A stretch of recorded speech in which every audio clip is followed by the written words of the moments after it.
All right, everybody, welcome to the 4th Annual West Virginia Shakespeare Festival with our workshop with Leah Turley.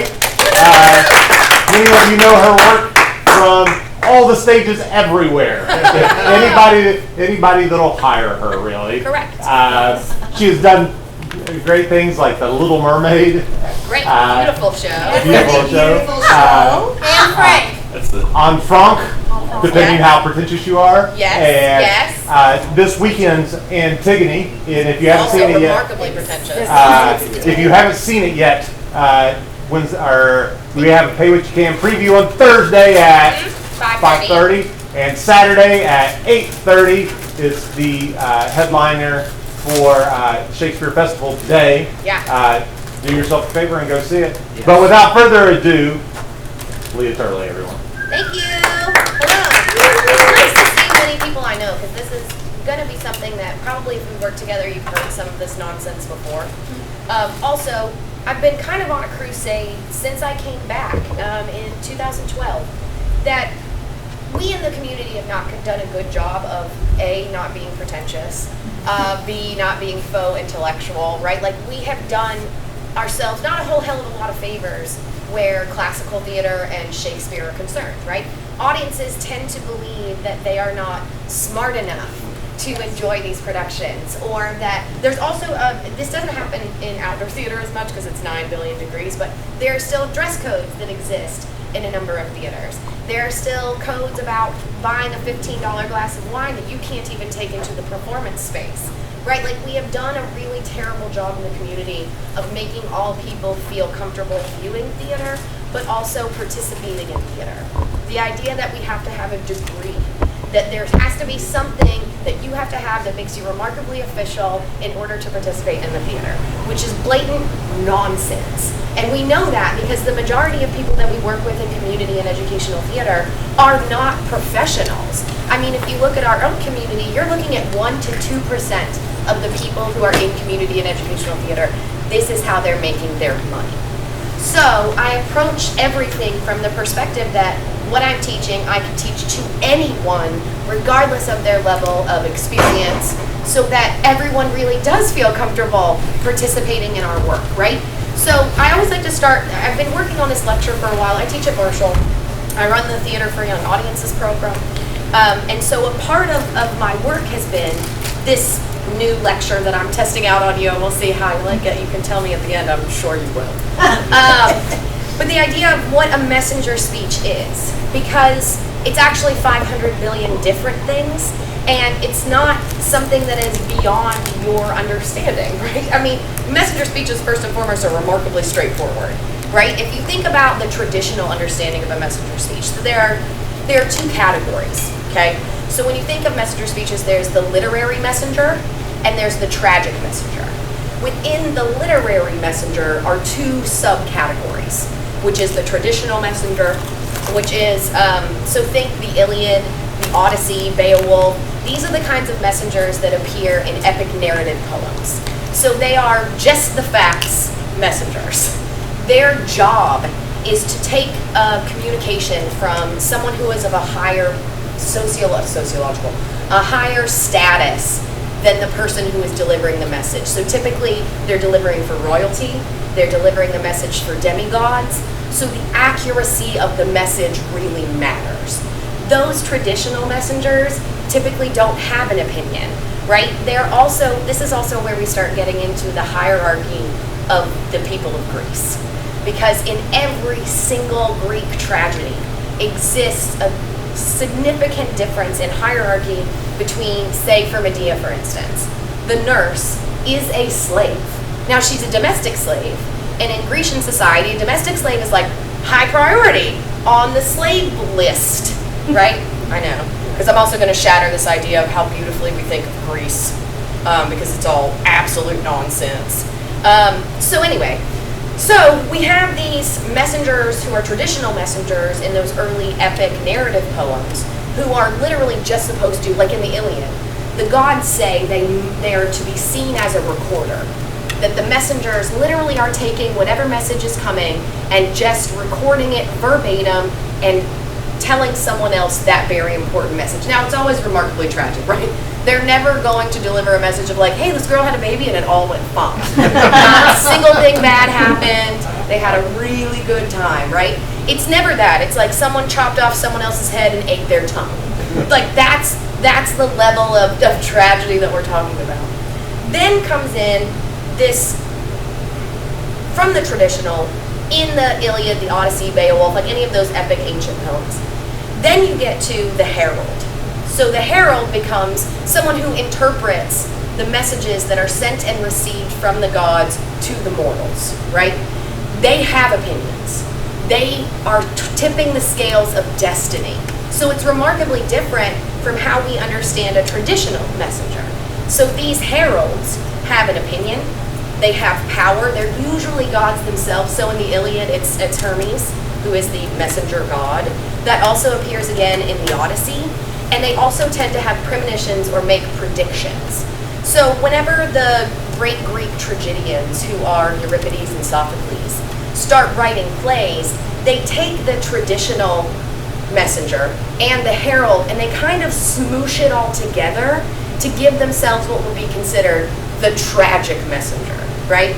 So in the tragic messenger is what we get when we get into the golden age of Greece. So I have to do we're going to do a little theater history because of my obsession with the Greeks. And I want to explain that too. So a lot of people are not half as interested in Greek tragedy as myself. It doesn't seem like immediately apparent that Greek tragedy is something that's remarkably interesting to a larger populace, right? Like it's not popular theater. But the thing I like about it is we are as terrible human beings as we've always been. That's the thing that we learn from Greek tragedy. That's the thing we learn from Shakespeare's work, that we are as terrible as we have always been. We're still killing each other. We're still letting people starve. We're still doing all of these remarkably disgusting things that we've always done as a human race. So in that, for me, is both the remarkably sad and incredibly exciting part of Greek theater, because we still have a chance, right? Like each generation, I mean, that's the naivety of youth, thinking that the next generation is going to solve the problems of the last thousands of generations. So that's kind of where I get into Greek theater. But also the history and understanding philosophically and sociologically what it means to create theater, right? So 8500 BC is where all this nonsense starts. So what we start with is ritual drama. It comes out of a religious tradition. So essentially, early man was attributing natural occurrences to supernatural forces. So drought, famine, disease. Because for the first time in early man's history, we were no longer nomadic. So when we were nomadic, we were following the herds that were giving us the best weather conditions.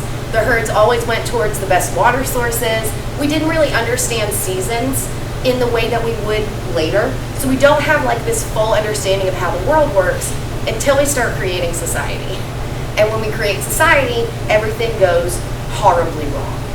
So for the first time, we're living in really tight quarters. We're creating places where disease runs rampant. We're settling in places where we don't understand the crops or the seasons. So all of a sudden, we are these societies that are thrown into great tumult, right? All of a sudden, we're experiencing monsoon season for the first time. We didn't experience that when we were nomadic. When we were nomadic, we weren't experiencing these extreme weather changes because the herds were following the seasons.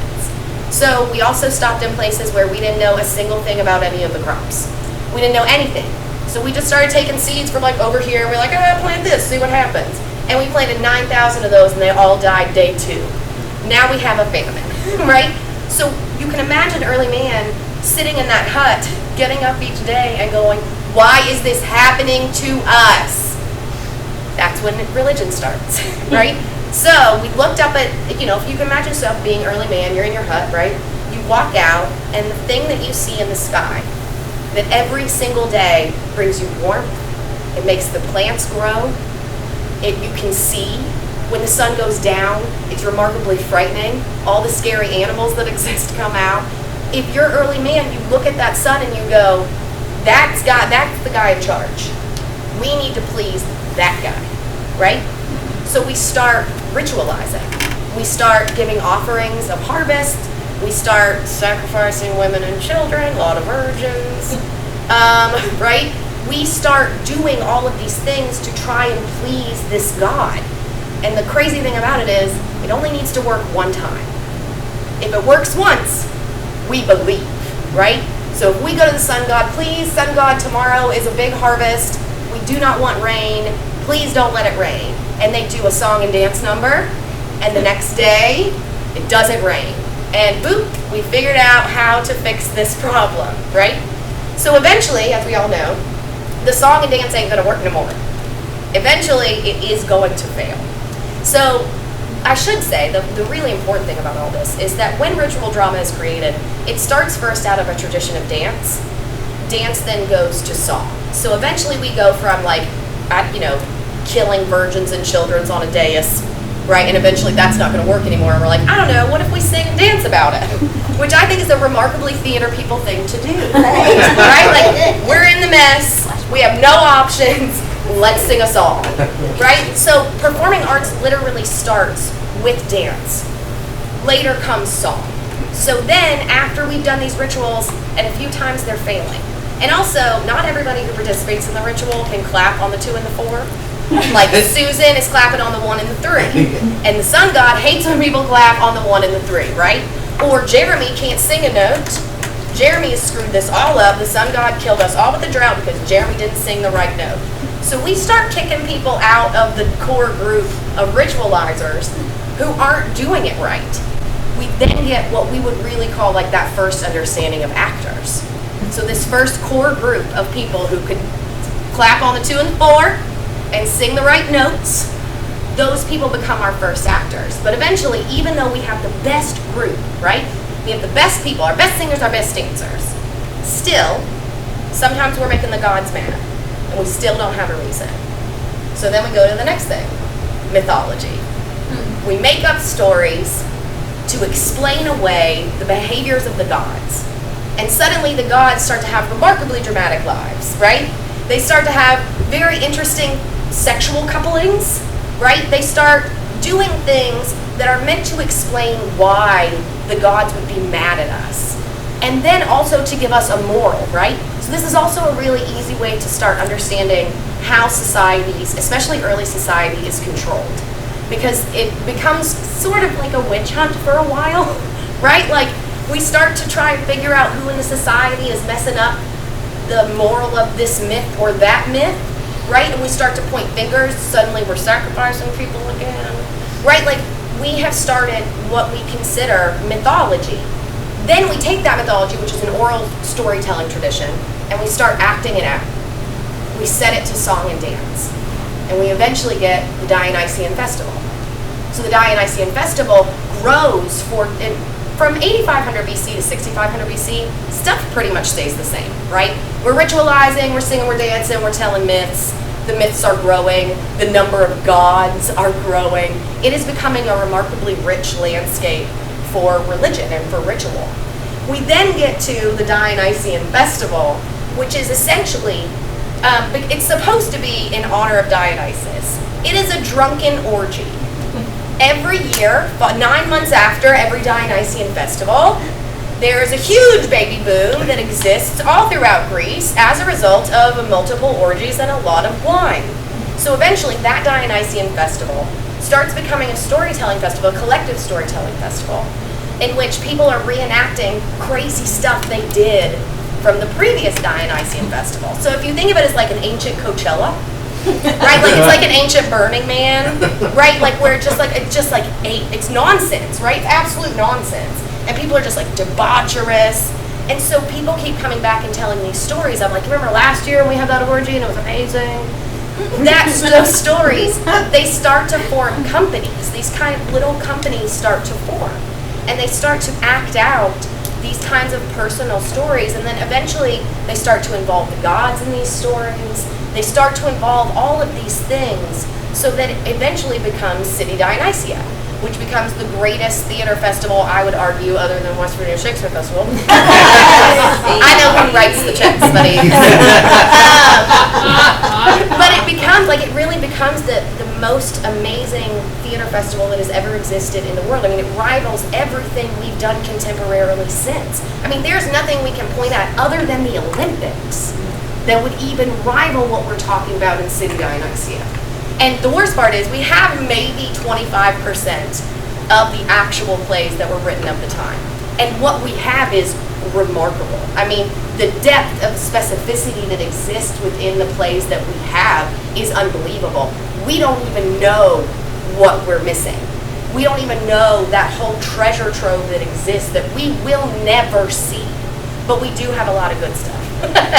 So, City Dionysia, if you don't know, is a 7-day festival, 3 days of comedy, 3 days of tragedy, 2 days or 1 day of a satyr play, right? So a satyr play, if you don't know, is like this, it would be best considered like satire, but like dick jokes.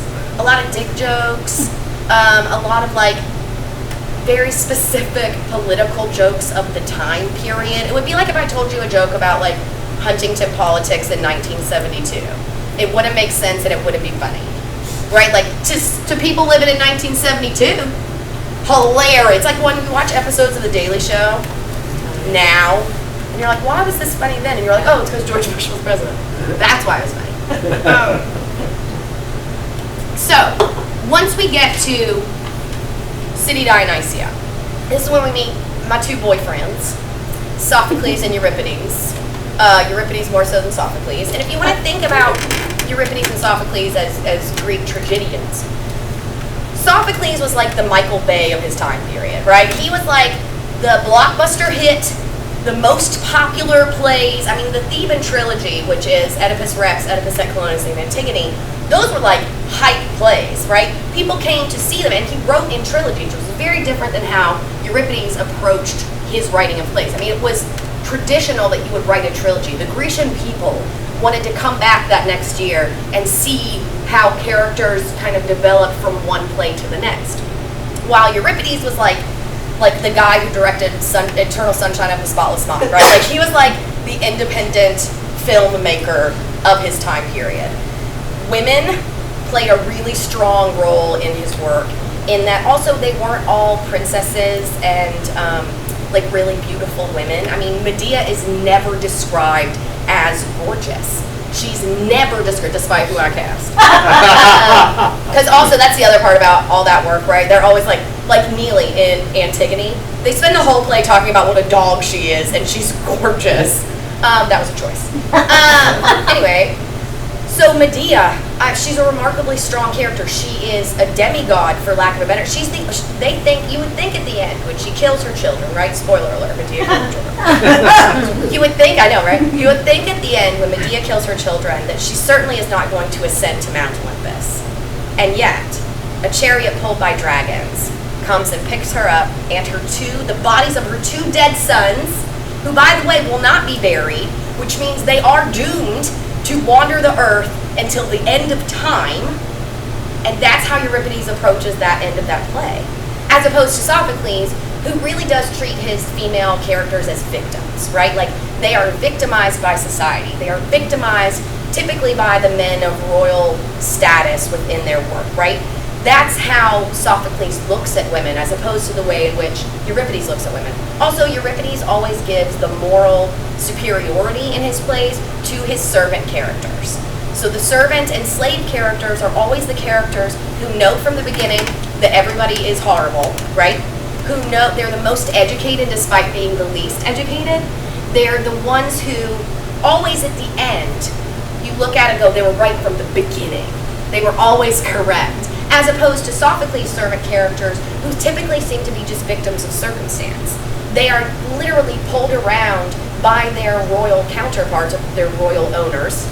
That's a better way to think of it. They're pulled around by their royal owners, as opposed to in Euripides, where the royals are seeking advice from the servant characters. It says a lot about how these two tragedians viewed Grecian society. I mean, in Euripides' version, right, if you think about Medea, it is a bigger sin that Jason broke his oath to Medea as her husband than it is for Medea to kill her children. The breaking of an oath was worse than murdering your children. Now, to us contemporarily, that seems crazy, right? But the point of Medea is that you feel some kind of empathy or sympathy for her, despite the fact that she does what would be considered unforgivable. Like, there are times when you watch a play where you go like, I might kill them kids. I might kill them kids. Right? Like, there are a couple times where you really go like, no, that will hurt, Jason, girl, do that. See what happens with that, right? Or when she kills, when Glaus is murdered, when Creon is murdered, right? You go like, I don't know, they kind of deserved it. You start to identify with the character that should be the villain of the play, which is also, there's all this talk about should we humanize villain characters.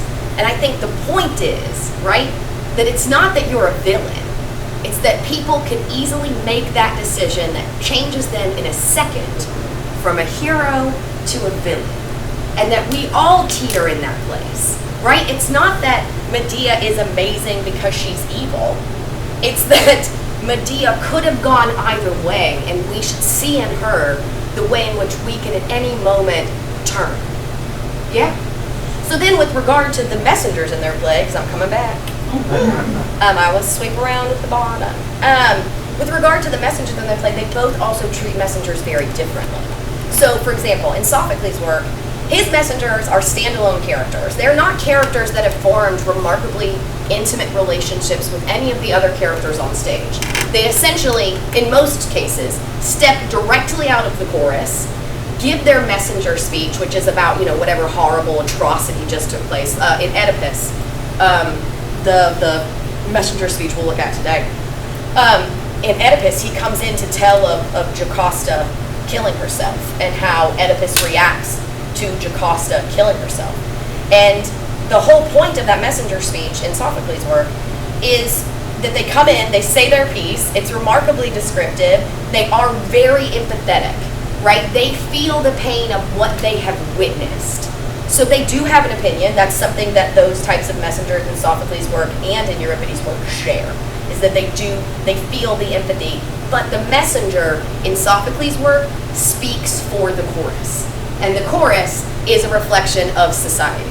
So when the messenger steps out, it is as if a member of society saw this, stood in front of the royal court. In this case, Creon is who the messenger gives the speech to about what happened with Jocasta and Oedipus.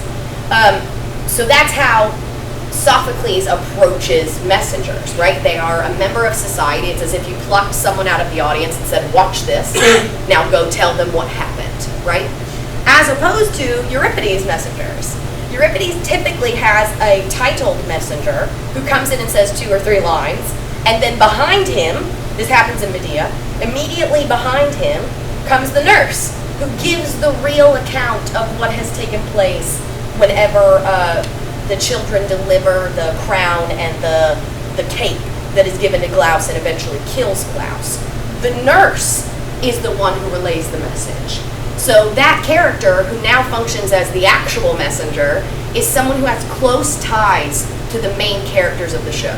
They have created remarkably strong, intimate relationships with the people who they are relaying the story to. Now, Euripides does title his messengers, and some of those messengers aren't just 2 lines like, get out of here, Medea, stuff's getting rough. And then, the nurse runs in and she goes, here's why things are getting rough. And she tells the whole story of what happens.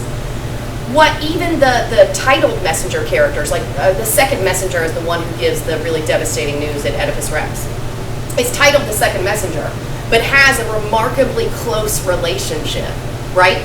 Has this very, very close relationship with the person they're delivering it to. In Clytemnestra, there is a second messenger. The second messenger has been Clytemnestra's messenger for a really long time. So even in those instances where Euripides titles the messenger, it is never someone who is plucked out of society to give a recounting of what has just happened. Kind of speak your language. It also goes along with the way in which Euripides and Sophocles treated their characters, right? Sophocles treated any character that was below a certain hierarchy, right? A certain status. Anyone who was below that, they simply came in, gave the facts, had an opinion, which was very sad, and then leave.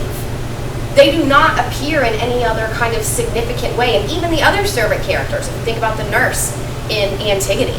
The nurse in Antigone is not someone who is affecting change. She is someone who is a victim of whatever Antigone's about to do. Because also, I mean, this is also proves kind of how rude Antigone is. Because if the nurse, and if it all works out the way that Ismene and Antigone think it's going to work out, right? That Antigone's going to kill herself. That's not what happens. She ends up being murdered, right? She ends up dying and killing herself within the cave. She's going to go do that.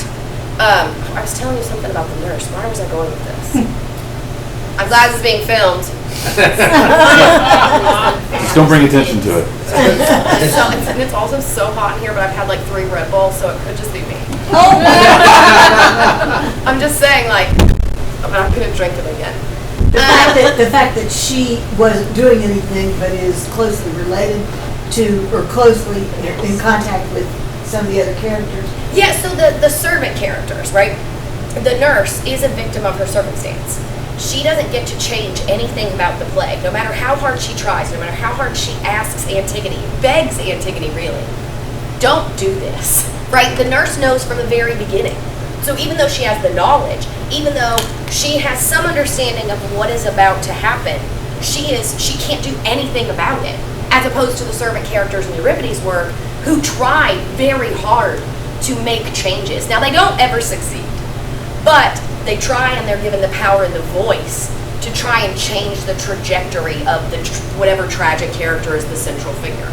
Yeah? Can I have a speaker while you finish? So, hold on, I gotta look through my notes because remember, this is a new idea I'm coming up with. I'm gonna dispel a myth now. So, messenger speeches are often thought of, and this is like a classical, dreamy, airy-fairy idea of how the Grecians lived, and it's so stupid. So, the messenger speech. Theoretically, you'll read theater history books that say this nonsense, and it is literal nonsense. They'll say, the reason the Greek messenger speech exists is because the sensibilities of the Greeks were so sensitive, right? They just could not bear to see this kind of violence, bloodshed, on stage. Riddle me this. If that's true, why write it at all? Why even talk about the remarkably violent way in which Eteocles and Polynices kill each other, right? This is also part of, for lack of a better term, the whitewashing of ancient Greece, right? Where we view it as this like beautiful white marble place with gorgeous fountains and everyone's wearing white, right? And everyone has like those like beautiful like gold weird crowns that don't make sense. That's what the Greeks were just like, oh, they couldn't stand violence. Well, in a city, Athens, it's a city of 2.5 million. 1 in 4 people in Athens was a slave. And they weren't allowed to read or write, right? They weren't allowed to learn. I mean, when we talk about ancient Greece, we often don't discuss the way in which slaves are treated, especially when we think about Greek tragedy. Because the slaves did not have any of the power that existed, right? So not only is Greece a very violent place, I always like to look at all the questions on the internet about like, what would my question be if I had never approached Greece before? And so often it's like, were slaves treated badly in Greece? Google, right? And people are like, well, it depends on who the owner was. It was like, well, thank you for such intense information that you shared. But yeah, they were slaves. I can't imagine they had a great time. But also, something I like to think about that was such a remarkable thing that the Grecians did. Everyone attended the theater. Everyone. From the highest high to the lowest low. And the difference, Euripides is what makes the largest difference for me. Because imagine being a slave in ancient Greece, and there on that stage, as the largest festival that exists in your time period, in your country, and there on stage, you are represented in a slave character. You're there. So when we talk about representation, that has existed for centuries, right? Like, this is the stupid example I always give, but I remember all I've ever cared about is theater. I've never played a sport. I've never been in chorus, right? Like I never did anything else. I always did theater. And I was like 8 or 9. I remember thinking, and I had this real harsh dialect, and I lived on the top of a mountain. I was the only child, so I just talked to my pets all day. And I remember seeing A Coal Miner's Daughter, and seeing Sissy Spacek for the first time, and hearing her speak. And because I remembered, I'd been in these plays in downtown Charleston. I was not from downtown Charleston. We were from a place called Tick Ridge, and it took 30 minutes to get to downtown Charleston, even though it was 10 miles away. So you had to go all the way down, all the way up. And I had gone, and it was in like the big city, right? It was in Charleston. And a lot of the kids were from South Hills, right? Which is like the fancy place in Charleston. And they were all like, why do you talk like that? They're never gonna put you in a big kid role because you talk like that. And I remember thinking like, oh my God, what am I gonna do? Like my little child brain like exploded. Like, what will I do? I don't sound like any of these kids. And then I saw Sissy Spacek, right? And suddenly it opened this, and you know, think about it. I'm literally the whitest white girl of all white time, right? Like, I'm a very white girl. That's a remarkably small understanding of representation. And there are tons of people like me on television. I am not unique to film or television or theater. There are billions of me. So imagine that small understanding of representation for me. Now imagine you're someone with cerebral palsy. Now imagine you're someone who has a remarkably debilitating skin condition. You have never been represented in the theater or American film and television, right? Like that has not existed. And so we have ancient roots that point and tell us about what representation really means and how it can affect a society's understanding of a remarkably complex problem. Because slavery in Greece was remarkably complex, right? They had set up an entire system by which they got a bunch of free labor, and now the entire economy exists upon that idea, right?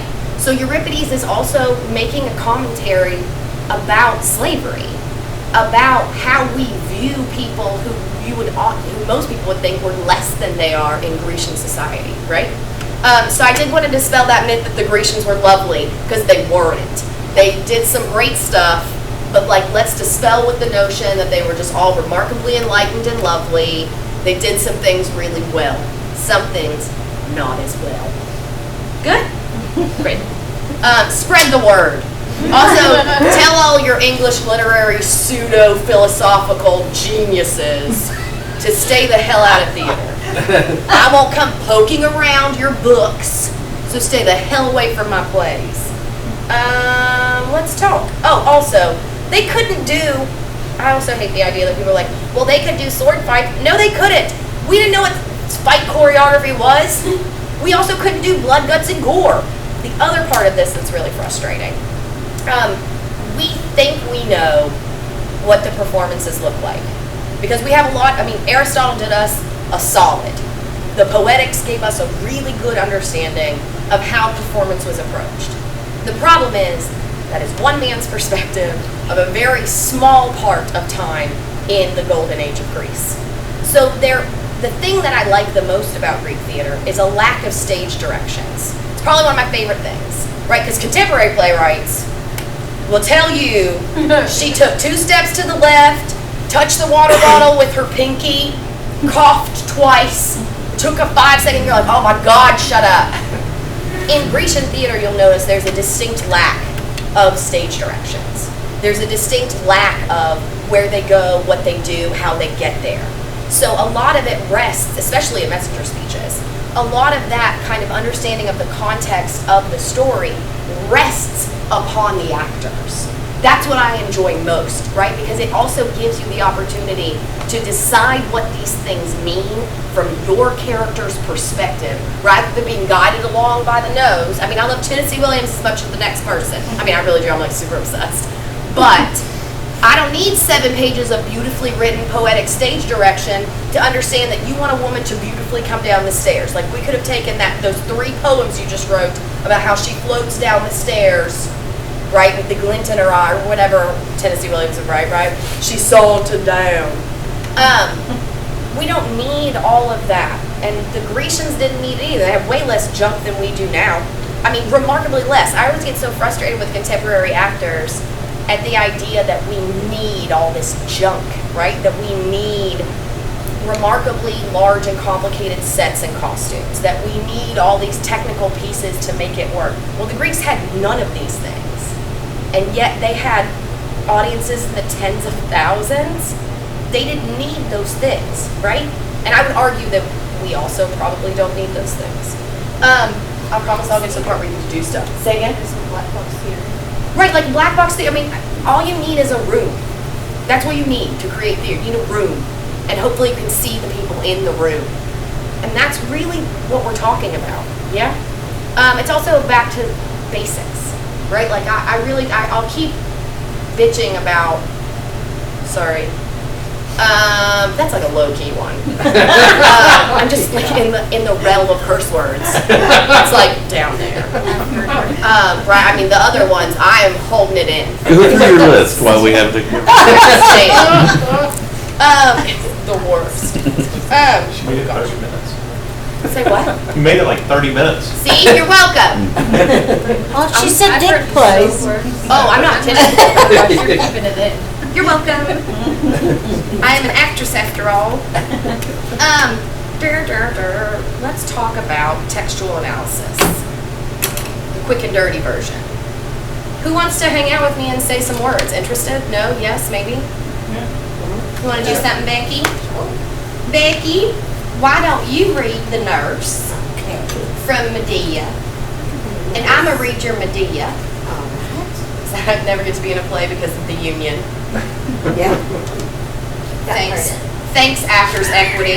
Can you zoom in on her face real quick? Get that. Don't worry, I send it to them myself every time I send my dues check. And there's some rude memo every time. Thanks for nothing from West Virginia. They're horrible. Okay, so all we're gonna do is read the scene. Okay. And then we're gonna go piece by piece and find little textual Easter eggs that are gonna give you an understanding of how to approach the work. Remember, there are no stage directions. They're all in the dialogue. So the action that is expected of the characters is always in the dialogue. And any stage directions you do get are remarkably short. So if you're just paying attention to the textual analysis, right? Textual analysis, quick and dirty version. It gets you far closer to what we're talking. Like, I'm gonna keep saying this because it's annoying to me. Some of the things that we in educational theater have placed upon in textual analysis, critical analysis, dramaturgy, theater history, like when actors do their character backstory. That is a bunch of wasted time. No one cares what Medea had for breakfast. That's a way to make actors feel like they're doing something instead of, I don't know, doing the play. Nonsense, right? I mean, just saying. But it's also what's kept people so far away from our work. Because we love to act like what we do is really hard. We love it. I also love it. I love acting like it's the most difficult thing in the world and not everyone can do it, and you have to have an MFA in theater performance in order, or an equity card in order to be successful, and that's all nonsense. So I'm trying to give you the ways that after being an actor for so long and then being an educator, that I found the shortcuts to stop doing all the stuff that wasn't the work and force myself into doing the actual work. And oddly enough, my acting work got better, according to me. I have no idea how my professors felt. You ready? I'm ready. Whenever you're ready, baby.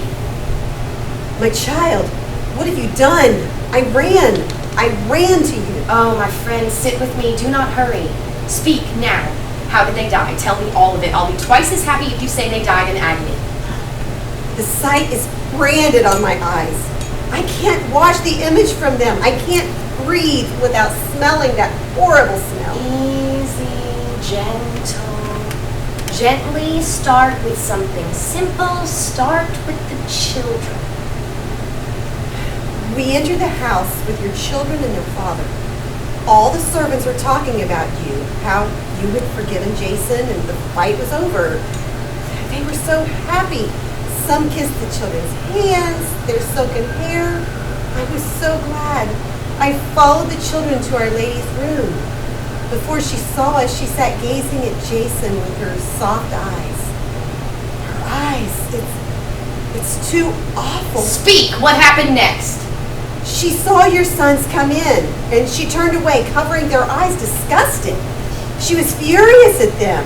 What are they doing here, she said, and would have thrown them out, but your husband, her husband, tried to calm her. Look at them, he said. Don't hate your friends. He turned her face toward him again and said, you should love the ones I love. Take these gifts and beg your father not to send these children into exile. When she saw that crown and that fine dress, her eyes sparkled.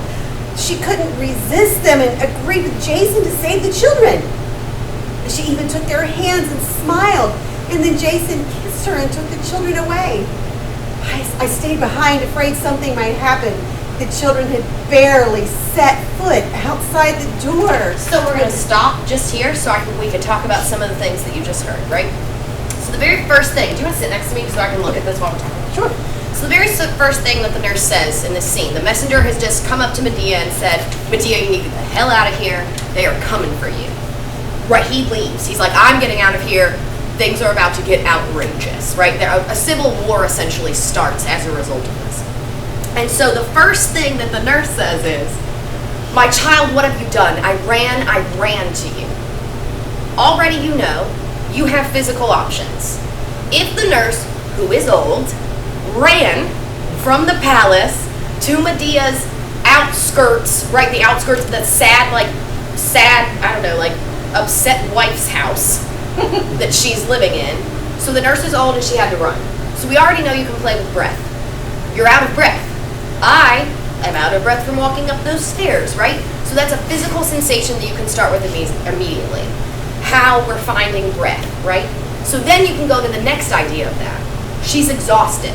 So playing with levels of exhaustion. So this is kind of like Rudolph Le Bon work, where you're finding levels of how we understand tired. Elsa Gindler and Charlotte Selver also do this, where they call the sleep counter. Like 10 is like frantic, outrageous, at your top, like meth head, up, right? And 1 is dead. And so finding what your exhaustion is within that kind of spectrum. So you can play with breath, you can play with tempo. She probably can't say the words as quickly as she would want to say them as a result of the other two things we just talked about. So out of the words, I ran to you, you now have 3 choices that are vocal, physical, and address your rate of speed, right? So then Medea says, my friend, sit with me, do not hurry. Medea is giving those commands. So now the nurse has the opportunity to take her time, catch her breath, and she's been instructed to sit down. So the blocking is already therein. So you don't have to worry. I mean, you know, one of the reasons directing Greek theater is so easy is they literally say what they're doing. It literally, Antigone will say to Ismene, come, sit with me. The nurse will say, she will say to the nurse, let me take your hands. Put your hand on my cheek like this. It's instructive in nature in the dialogue so that there is no need for stage directions, right? It already exists within. If you go to that next thing, the sight is branded on my eyes. I can't wash the image from them. I cannot breathe without smelling that horrible smell. This is sensorial. So when I talk about sensory awareness, which is like the thing I just kind of scream about all the time, which is the idea that as a result of socialization, we have gotten farther and farther away from our senses. So I'm talking about I'm literally talking about sight, smell, taste, touch, sound, right? I'm talking about those senses. Socialization makes it so that we really don't honor our senses in the way we would. Now, socialization is necessary, right? Like, it's necessary for a society to continue in a polite and lovely manner. However, it has affected our ability to really listen to our senses. And my argument about acting always is that emotional acting, this is the rudest thing in the world. Emotional acting is for weak people. Go to a therapist. We are not qualified to deal with your emotional nonsense in acting. We're not qualified. None of us are. And most of us have too many problems to help you with your problems. So rather than come from a perspective that your emotional inner life has to be the thing that creates your character is A, nonsense, B, narcissistic. No one pays money to see your personal crap on stage. No one pays money to see you work out your last breakup using Romeo and Juliet or using whatever play you're in that you're shoving this idea into it because someone along the way told you that your emotional life was so important that we're going to take every character you ever play and we're going to slap your emotional nonsense on it so that every character is like some kind of weird version of you. Instead, I propose that you listen and respond to your senses in real time so that you're responding to your environment and we're using our, I don't know, imagination to create character. Your imagination is far more deep and interesting than your emotional life on any day of the week. You can imagine greater than anything you've experienced, period, right? Yes. So, right, isn't that nuts? Like, I mean, we spent so much time, I mean, you know, it really is of that, like, Stanislavski, Meisner. We'll talk about how destructive and disgusting method is. Method only works. Method acting only works if you are remarkably wealthy, privileged, and famous. Like, my kids at Marshall University can't walk into a room and be like, oh, right now I'm Oedipus. It's like, no, you're not. Shut up. You can't do that. But we will let, I don't know, who's that idiot that was in Batman that I hate? Christian Bale. Christian Bale. I hate Christian Bale. I did. I also hate Jim Carrey. Jim Carrey can suck it too. Yeah. Watch. What's that? What's the thing I'm always mad about? Man on the Moon. Yes. The documentary of Man on the Moon. Jim and Andy. Watch Jim and Andy. It's nonsense. Andy Kaufman? Yes. It's nonsense. I mean, Jim Carrey basically methods all over the place, punches a guy in the face, and he's like, oh, I'm Jim Kaufman. It gets, or not Jim Kaufman, Andy Kaufman. It gets worse because Andy Kaufman's actual daughter and parents show up to the set of the movie, and they call him father. The daughter's like, Dad, I'm so glad to see you. The parents are like, son. They like embrace as if he's Andy Kaufman, and we're all sitting around like, this isn't acting. This is not acting. This is a crazy person who we're paying millions of dollars to be a crazy person, like being mean to the crew and stuff. I set him on fire. Nonsense. It's nonsense. Anyway, it's all bullshit. Anyway, that was number 2, and that was nothing. They said on South Park. I probably shouldn't use South Park as a thing like they can say on TV, right? Like, that's probably not a good example because they say some things. So, getting back to sensorial, right? So she says in this that she says it. I can't wash the image from my eyes. I can't breathe without smelling that horrible smell. So we're talking about activating salivary glands. We're talking about activating imagery, that you see it as you're telling the story, right? We're talking about those sensorial things. So there is also a sense of taste. There's a sense of smell. What does burning flesh smell like? Now, most of us don't know, luckily, right? We don't know that. But see Linda, right? Linda already is imagining what it's like, and you're having a reaction to an imaginary thing, right? Which is pure. Instead of saying like, well, one time I made a steak and it smelled gross and I burnt it, and that's probably close to how dead flesh smells. It's like, no, now that logistical gymnastics it takes to come to what dead flesh smells like from your own personal perspective, rather than me saying, dead flesh, what does it smell like? Figure it out in your brain. And then reacting to those senses. So right there in it, she says what she's experiencing sensorially. Yeah? Try to speak your language? We entered the house, your children and their father. Oh, Medea says, easy, gently, start with something simple. She's giving her rate of speed. Don't go too quick. I want to hear every delicious detail of how these people died. Right? She's giving it to her. Then she says, speak, what happened next? And immediately, the nurse no longer has these breakout moments of emotion. She starts clipping her story along.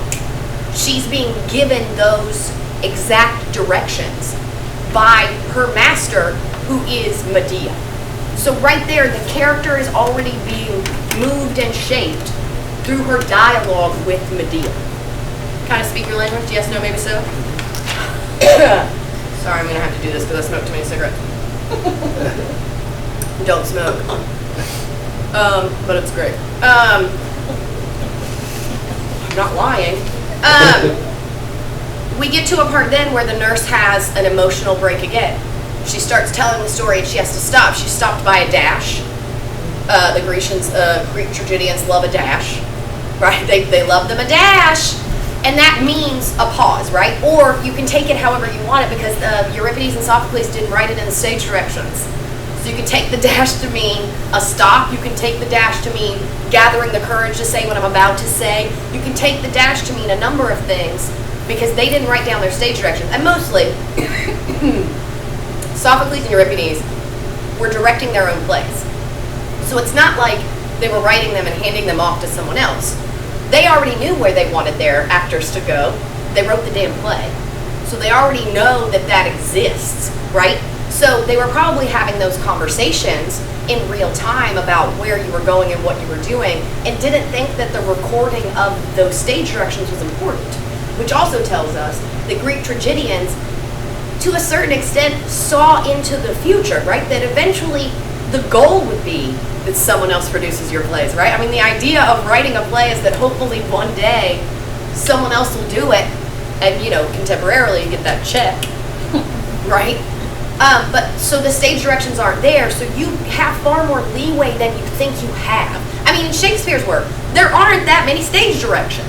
I mean, you compare it contemporarily, the stage directions are nothing compared to what you see now. I mean, look at Paul Vogel's stage directions for How I Learned to Drive. I mean, they are remarkably specific, and it's the most contemporary understanding of a Greek tragedy that we have, because a Greek chorus exists in How I Learned to Drive, and the structure of How I Learned to Drive is of a Greek tragedy. Yeah? Let's look at, I want to get to the, okay. I'm going to start right here, okay, and then we can go to the next one. Is that cool? Yep. So we're going to keep on this track, and this scene is almost done, so that I can give you a couple more little, like, interesting ditties that'll help you with this kind of work. And I also have this, I have copies of this, not many, because I always think that no one's going to come. But I also have, like, a link. I always have a link to my Google Docs and stuff that is free for anyone to look at, so that if you want to see how I kind of arrive at these things, there are little, like, red stars throughout that explain what is being given to you in the dialogue.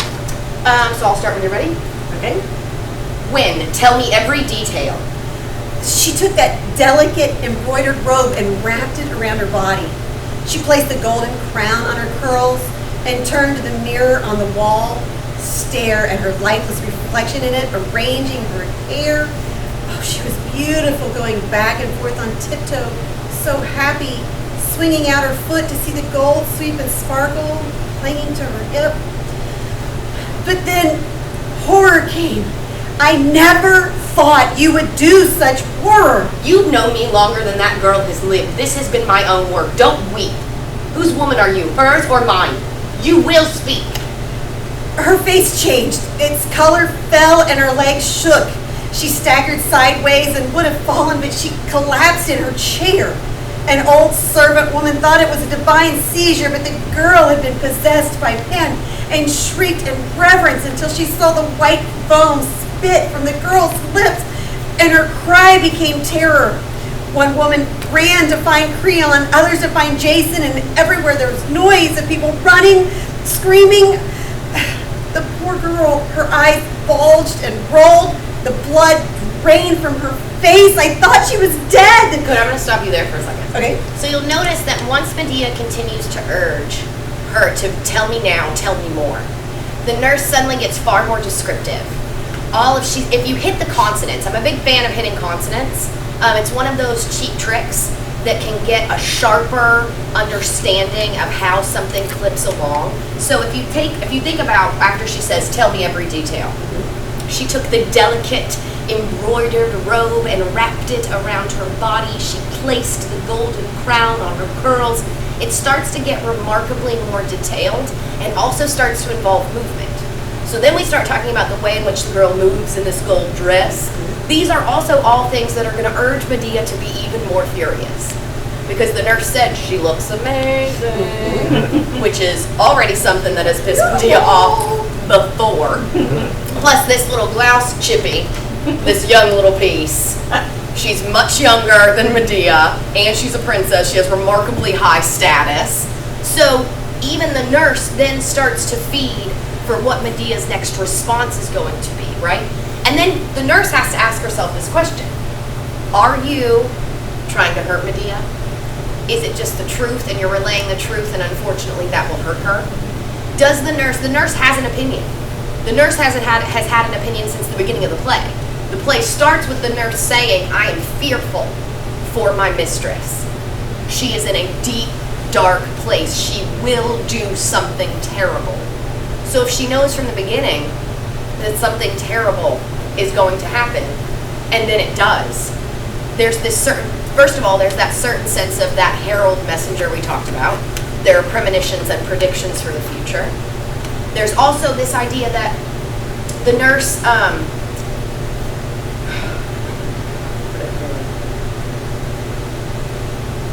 to a certain extent, I think, well, I don't know if that makes sense either. I'm just going to keep moving so that way I don't say something that's remarkably ignorant and then later you look it up and it's wrong. So I'll stick to the things I know for damn sure. Is that helpful? So the nurse has to make that decision of how she feels about what she's saying to Medea. She has the opportunity to go, here are all these horrible things, here are all these horrible things, but she looked really pretty, right? To then be like, oh, shit.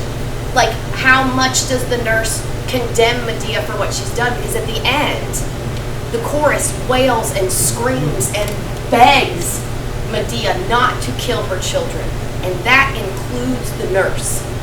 So you have to ask yourself, what are the tactics the nurse is going to take to either get Medea to take responsibility for what she's done, right? Or is she trying to, is she so furious about what's about to happen or what Medea has done? She says, I can't believe you would do a thing like this. You could take that as shock. You could take that as condemnation. It means 1,000 things. You just have to dig into where it's going next. Yes. I've also included the parent-child paradigm. You familiar with the parent-child paradigm? It's a psychological concept that basically says that all relationships can be broken down into parent-parent, which means the two people are of the same hierarchy, right?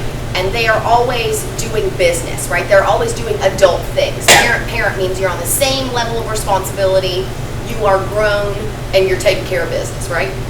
Child are people at play. There are very few consequences. The stakes are not remarkably high. And then there's the parent-child paradigm, where there's a clear shift in who has power over someone else, right? This is a great place to play with the parent-child paradigm because Medea has known no other real parent than the nurse. I mean, we know that she betrays her entire family for Jason. And the only person who has ever functioned as a parent for her is the nurse. So where does that parent-child paradigm shift? I mean, I use the parent-child paradigm for everything. I mean, it is a great way to look at relationships in plays and understand who's in charge of whom and who has the upper hand. But using it in this specifically in Grecian theater, that parent-child paradigm always is interesting when looking at the slave and royal characters and the way in which they understand each other. Kind of interesting. But within their roles in society, it would be the other way around. Correct. But that then begs the question of, right, are we reflecting society? Or is it, I mean, the question I always ask myself, why are we telling this, what changed about this day that this play becomes important to tell this story on this day, right?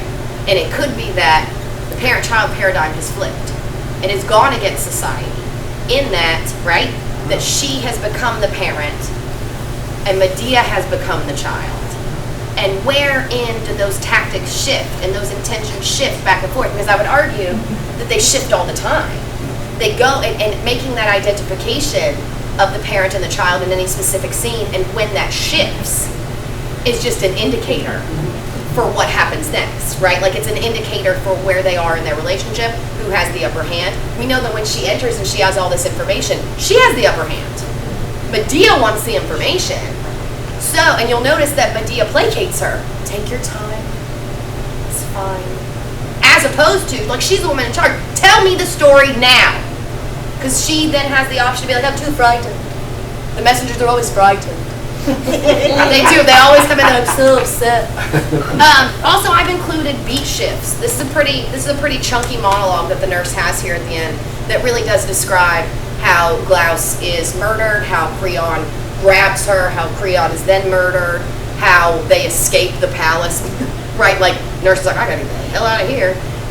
How they escape. She kind of explains all of that stuff, but I've included beat shifts because at the end of the day, it doesn't matter if it's Grecian or not. This is a monologue, right? There's nothing special about this monologue that's different than any other monologue you've done, right? The difference is it's about a lot of ancient stuff and it'll have some words in it that maybe not everyone understands, or it'll have a reference that's weird. But at the end of the day, it's just a monologue. So I'm a big fan of beat shifts. In a 1 minute to 90 second monologue, you're going to find 4 to 5 beat shifts. So a beat shift is a change in thought or intention. You can use a beat shift for anything, right? Like the example I always like to give is, I want to go to the store. Oh, there's a squirrel. That's a beat shift, right? Like we talk about one thing and we're drastically changing the topic or the intention of where we're going. That's a beat shift. And I'll often say to actors, honor your beat shifts, right? One of the problems that exists for contemporary actors and directors as well, we have been so informed by the intimacy of film and television that we want to make our acting small and then use the word that I hate, realistic, right? First of all, if you want realism, go home. What do you mean? What are you talking about? You want to watch life just now on a screen? Like, stop it. The idea of realism is foolish.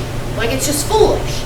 And especially realism in the context of theater is remarkably foolish. Because you'll get the low voices where they want to talk really or proximity as intimacy, where all the actors are this close to each other, right? They're like, no, this means we're having an intimate moment. I'm like, no, you look dumb. Stop it. Film and television have made it so that we don't want to be big. We don't want to take up physical space. We don't want to take up vocal space. We want to be small and we want to look like we're in a film. And actors see themselves most often in a film context, where they're like, and now they would go on a close-up of Linda. And you're like, no, we're 75 feet away from this stage. The close-up is Linda. Linda has to make it big. You're the close-up. Does that kind of make sense? So, the idea that you would take up space or that you would honor your beat shifts, that we don't have these remarkably rational ways we go from one thing and slide nicely and safely into the next action. No, it goes on a turn of a dime, right? That's how quick it goes. That's how quick they make decisions. They don't live in this world. I mean, plays are about interesting people. I mean, the plays are not about people who say no. Plays are not about people who are like, oh, today I'll do my taxes. Do you know what I mean? Like, it's not, we don't watch people, we do not take bathroom breaks in the middle of plays. You don't see Shirley, like Shirley's like, now I gotta piss. That's not what happens. That's not what happens. We're seeing the best stuff. All those mundane, disgusting pieces of life that make everyone's lives kind of boring and nonsensical, we take those pieces out. Instead, right, like no one cares. We want to see the next big decision. And so when you make a beat shift, it shouldn't be rational and beautiful and slow and like this gradual change from one tactic to another. No, make a shift so that those beat shifts become big and we get rid of this like small acting so that everybody feels comfortable. It makes me so mad. Everything makes me mad. Who is even watching? Who's in charge of social media right now? We're not doing it live. We're editing later. These are not that bad curse words. These are not that bad of curse words. They haven't even turned these on. Like I wouldn't worry about it. This is ego only. Would that be a blooper word out? Then you're watching it. This, what we're doing, is the blooper reel. Lastly, I'll just go through some things that I think. Yep. Lastly, I'll just go through some things that I think will be helpful to you that are vocal. This is specifically in the second messenger speech in Oedipus the King. So this is when Oedipus finds out that Jocasta, his mother wife, has killed herself in the marriage bed where she created both Oedipus and then their children. So she kills herself. This is a good opportunity to start exploring plosives, vowels, consonants. If you're not familiar with plosives, there are voiced plosives and unvoiced plosives. So unvoiced plosives are P, T, K. And then it's B, D, G, B, D, G. Those are voiced plosives. So when we talk about plosives, so for example, there's some really good plosives in this one. Plosives, I wrote it down. And it is here. Okay, so her body swaying from the cruel chord, also alliteration, I'm a big fan of alliteration, follow the alliteration, hit the alliteration. Euripides and Sophocles wrote these things specifically. It's just like Shakespeare. Nothing is coincidence, right? Shakespeare wrote specifically. You have to think of Sophocles and Euripides and all Greek tragedians. Aeschylus kind of sucks. I'm just saying, I'm not a fan. He's not that great. Anyway, they use a lot of alliteration. That's purposeful. It's also meant to kick words out, right? So when he says cruel cord, had noosed about her neck, that you would hit the K at the end, noosed about her neck, so that you get that alliteration and then into that plosive at the end on the K. Yeah? So that we start honoring those plosives, those consonants, vowels. I love when we honor a vowel. As he loosed the rope and lowered her to the ground, right? That you're holding on to that O sound. That's not a mistake, right? If you see that many O sounds, that is purposeful. And here's the other part. Say it isn't. Say it's not purposeful. Say Euripides was like, those are the words I choose and it is what it is, right? You as an actor could pretend that it is purposeful, right? It's just an opening. It's just a place where you can develop those vowel sounds. Or when you want to hit all the consonants, right? Where's the good consonant one? He hurled his weight as though he retched out of himself. That you hit all of them, and it should feel like you're spitting everything forward. First of all, if you're doing Greek theater with no mics, you should be spitting everywhere. Just spit up a storm. And also, like, actors get really weird about stuff like that. Welcome. You're going to be screaming in someone's face for 2 hours. Because oddly enough, the play is not about you. It's about all these people who paid to see it. Right? Like, they're always afraid. Like, I'm afraid I'm going to yell in her face. That's what you're afraid of? Of all the things to fear in the world. You're afraid you're going to yell in this person's face? Like, choose something other than fear. Maybe you're nervous to yell in someone's face. But yeah, that idea of honoring plosives, honoring consonants, honoring alliteration, honoring your vowel sounds, finding ways, and also in the Greeks, like there's this beautiful moment in the second speech. And heard her wail of the double fruit of her marriage, a husband of her husband, children of her child, right? Wailing. She says she wails. Now, if you're the person delivering the message, isn't it more interesting? Like they said, we heard her call upon Laius.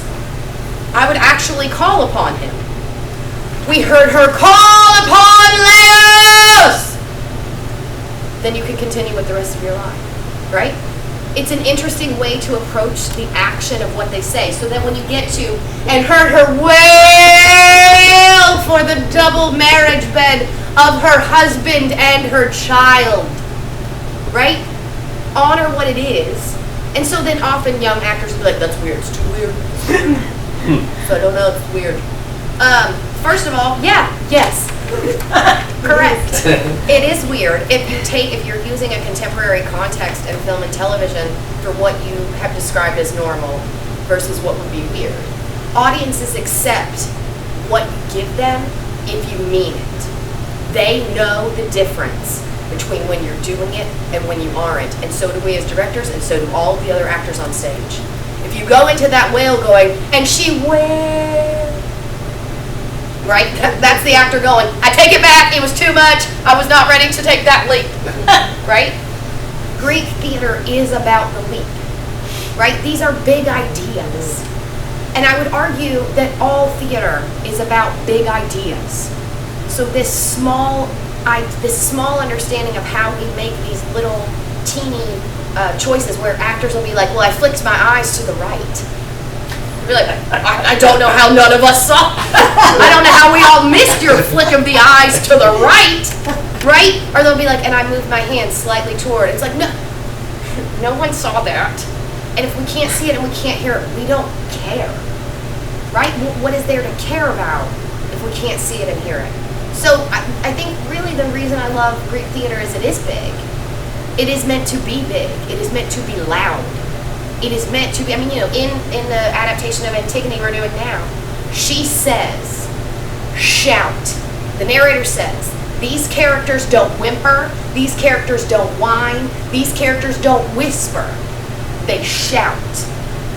Because that's how they're going to reach the gods. If that's really the idea of Grecian theater and all these characters, right, that idea of calling out to the gods, yeah, that's what these characters are doing. They are plays about something that is far bigger than what I would call our petty human emotions. I'm never a fan of like the petty human emotions, right? It's like the big stuff that we really care about. So hopefully this gave you some kind of interesting idea of how messenger speeches are approached, but then also the history that creates those messenger speeches. I'm a big fan, when I teach by gen ed theater classes, some of our concepts, we all know this, some of the concepts, the theories, the language is a way to gatekeep, a huge way to gatekeep. That way certain people can't be a part of our little group of theater people because they don't know the language, they don't know the theories, they don't know who Meisner is, right? Like, there's a good amount of gatekeeping that kind of goes on in what it is that we do, right? A lot of gatekeeping goes on. Why did I get mad about gatekeeping? Gen Ed. Thank you. I always need someone to bring me back around. Anyway, in my gen ed classes, I try to spend a lot of time making theater, stripping away the idea of those that gatekeeping understanding of language, right? Like finding a way to dig through all of the things that we've placed on top of theater to get to what the real heart of it is. Because, we're in a church right now, for God's sake. This is where theater takes place every Sunday. They have a soundscape, they have a band, they have artists who work throughout the week to create a aural mood that accompanies their sermons. There's someone who rehearses every week to tell a story that is often a parable, right? That is a morality tale, that is every play that has ever existed. These pieces of theater exist everywhere. We could talk about politics all day, right? You want to talk about theater. That's theater. We experience it in our everyday lives, but we in the community have not done a good job of making those connections so that people start to see theater as something that exists as a part of the human condition. We need theater. It exists as the way in which we have communicated large ideas to huge segments of the population. Theater is the only thing left outside of religion and politics, because in religion, the message that we're giving, right, has to do with someone's soul. The stakes are very high, right? When we're talking about politics, we're dealing with like your sense of ethics, what your personal politics are. That becomes, the stakes are remarkably high. Your whole sense of self, for some people, is entirely wrapped up in their sense of politics. So those are the two places that exist where you stand before, usually a live audience, and you espouse something, right? The only place where the stakes are remarkably low because everything is imaginary is theater. So you get the opportunity to work out these remarkably complex feelings in a situation where there are no consequences. You can hate those characters on stage. You can work out remarkably strong, complicated feelings as an audience member and as an actor from this thing that doesn't hurt you. Changing your theological world can be very difficult. It can have high stakes. It is your soul, right? Changing your political beliefs, God, even now, Jesus, now, right? Think about how high stakes all that is. We are a place where ideas are discussed in the realm of the imaginary, so that at the end of the day, you don't have to grapple with these things in a real life situation. We grapple with them for you on stage, and then we get to go home and live our lives. So when I approach theater from a gen ed perspective, it's from that idea that what we do is ingrained in who we are as humans, rather than like some hoity-toity snooty thing that only rich people can participate in, which is also a lie. Good? Questions? Questions? What do you mean gen ed? General education classes at Marshall. Oh, I think we're talking about Generation X. Oh, no, When you they're were much saying older than me, right, Mike? I don't know how old that is. So it's, Gen Ed is like college. Yes. Oh, that's Okay, so towards the end there, you were talking about the plosives and working with vowels. And Yeah. aren't you very translator related when you deal with that? I mean, how do you find that the translation Right. that you're working with helps you with that? Do you have to read a number of translations to say, this guy's got it going on? Kind of. But I would argue that like it wouldn't matter about translation. It would be your job as the actor to find that. Right? Like that I think it would be less about, because obviously there are some translations that are like remarkably better Right. than others. But yeah, I would say that it's really up to us to find those. I mean, I would say, right, like the alliteration of noosed and neck, the alliteration of those things, right? Like that's a happy find, Yeah. right? That I can use. But I would also say that's the heart of it. It's a happy find. That like as an actor, I don't know. I mean, as a director, I certainly would approach as many translations as possible to find the one that like I dig the most. Right. But when we get to the actors, like I've already chosen for you. So it's now your job as an actor to find those moments Okay. and then also experiment with them. They're not all, it's like whenever we choose operative word, right? Like when you choose operative word, the word within a sentence that gives that sentence context. Often we choose the wrong operative 100 times, right? And we know we choose the wrong operative because when we speak it aloud, we go, that doesn't sound right. So that there are some kind of, there's this aspect of how does the actor interpret it, and how does the actor find some other little nugget and then expound upon that nugget using their imagination. The reason I always liked alliteration is it felt like I was spitting fire, right? Like especially if you think about Medea, I'm sure would not be a surprise to you. I often play very sharp characters, shall we say, like very intense people. So I always liked alliteration because it felt like I was like getting on top of something. Yeah. And then that urged me through a character orient, right? Like understanding my characteristics of who I was playing, and somehow that urged on then the idea of every time she speaks, she's spitting fire. And that came from that like little alliteration nugget. It just seems like because we're so far removed from the original Yeah. that some translators are going to help more Yes, in that yes. in that regard, you know. And- But you're as the director, you Yeah.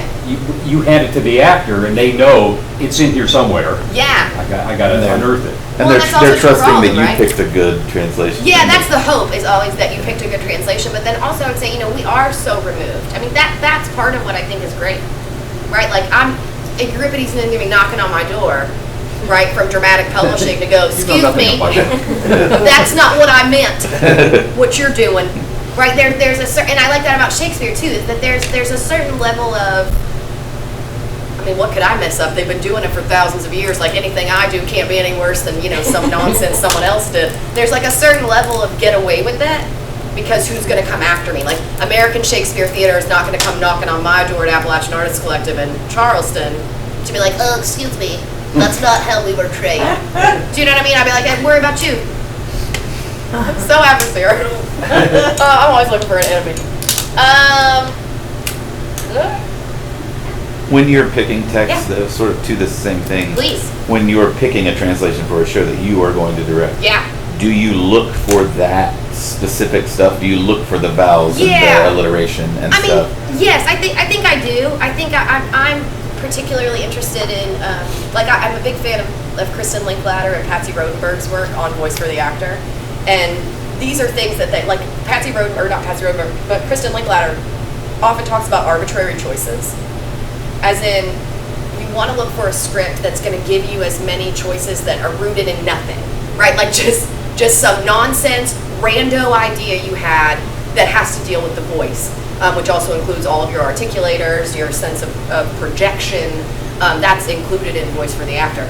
So I do kind of look for as many opportunities for arbitrary choice, which does come from alliteration, which does come from plosives. I like a lot, I mean, you know, Euripides, I think, does a better job than Sophocles of being very, using descriptors that typically have 2 or 3 syllables, getting into what is the beat and tempo of each character, what is the language that is used for the royal characters versus the language that is used for the servant characters. I prefer a distinct difference as opposed to some translations that will try and give like an overall either dumbing down or smartening up of the language across all characters. I want to see the difference. I mean, I think it was very clear that there is a difference. So I often don't go for scripts that kind of paint a broad brush with language. I like to know that they're, like, you know, in Medea uses more consonants. She's consonant heavy on all of her lines, as opposed to the nurse, which is very vowel heavy. So there's already that kind of distinction between the two of them in the beginning anyway. Here? Did I go one off? Good? Thanks, friends! Thank you, Leah.